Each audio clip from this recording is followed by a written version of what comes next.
Эми ушул президент жалган айтып, өзүнүн саясий оппоненттерине бүткүл мамлекеттик ресурсту пайдаланып жала жаап,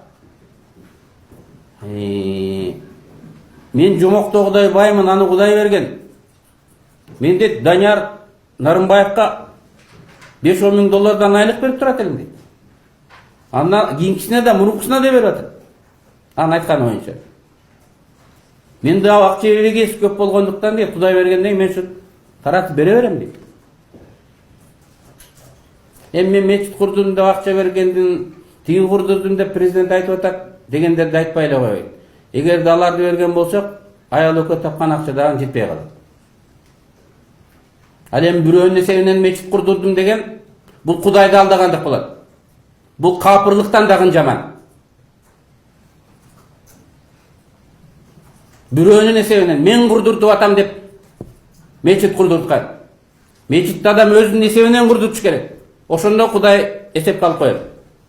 Ошондо эл эсепке алып коет. Мына документтер, Атамбаевдин эч нерсеси жок. Эмнеге мечит курдуртат? Башка бирөө курган. Мен муну капырлыктан да жаман иш деп эсептейм. Мен исламдын терминдерин билбейт экем.